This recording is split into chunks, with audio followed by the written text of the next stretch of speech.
बचुआ माछ आज आम तरकारी करवा। ये बचुआ माछ हूँ समुद्र माछ।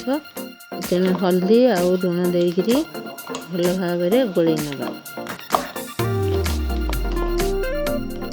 ए बहुत तेल भी बाहर, ये माछ बहुत तेल बाहर।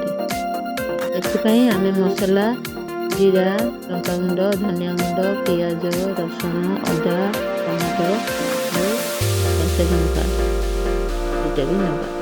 अदा रसुण भल भाव काटिदबा। पियाज को अधा कटा रखी अधा छेचा रखी। तेल देदेबा। आम सोर्ष तेल माछ रोषे करवा। अल्प टिके तेल देवी मैंने माछ बहुत तेल रखी। तेल गरम हो माछ पकड़ भाजा।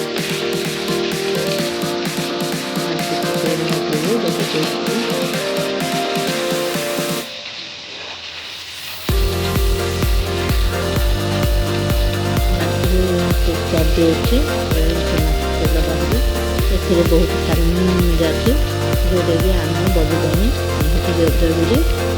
आमर हेयर बहुत जरूरी। माछ तेल ये माछ तेल बाहर से माछ तेल आम सालमन इंडिया जोटा को आम किणिकी कैप्सूल खाए। माछ हो गला गोटे आम लेकर भाजी ना दुई पटा फ्राई आसलानी दुई पटा। आम कम भजा भाजा टाण भजा करवानी कारण आम तरकारी अच्छी करवा।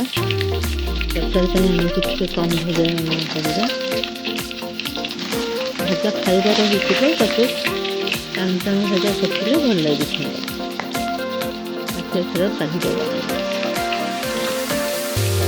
देख एते तेल बाहर से तेल आम रोषे करवा। जीरा फुटेदबा। जीरा फुटी आसलानी तेजपत्र गोटे फुटेदबा। तेजपत्र होगलानी कटा पियाज और कटा पियाज फुटे धीमा आंच भाजवा।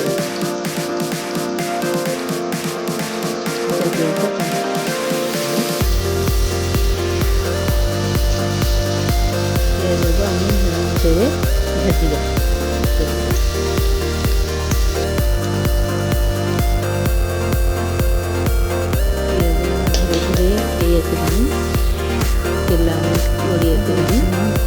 पियाज होगी टाण भजा पियाज करवानी। अदा रसुण पेस्ट भी अदा रसुण पेस्ट देवा। अदा रसुण पेस्ट कषि ना अदा रसुण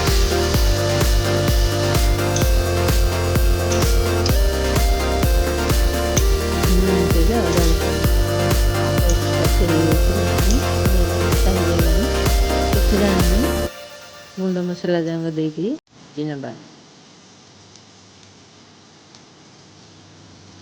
धनिया गुंड, जीरा गुंड, लंका गुंड और हल्दी गुंड सब पकईदेवा। पकईकरी से धीमा आंच मसला को भी कषि नवा। मसला हो गलानी से टमाटो देदेवा। गोटे टमाटो को देदेवा।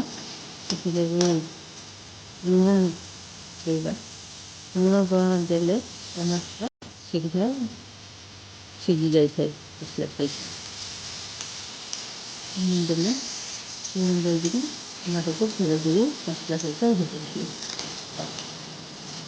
टमाटर मसला सहित मिसीगला। धीरे मिसी सारा पर पानी देवा।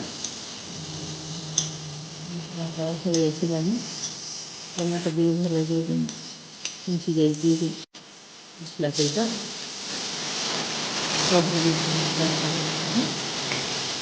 पानी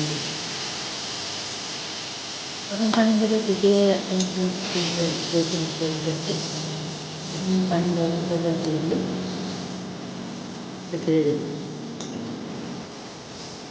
पानी देव। भी लुणी माछ लुण पकड़ी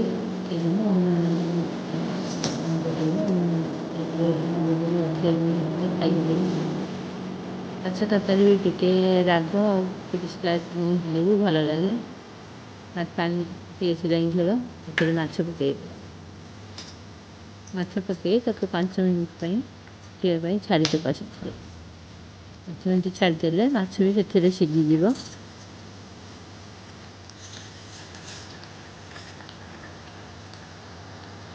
ମାଛ ସିଝିଯିବ ମାଛ ତରକାରୀ।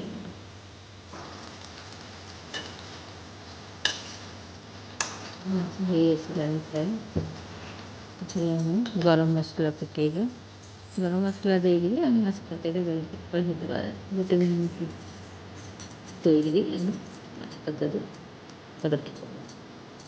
ଗରମ ଷ୍ଟାର୍ଟ କରୁଥିବା ଘରୋଇ ଗରମ ମସଲା ହାତ ରଖିକି ହେଇ ଆସିଲାଣି।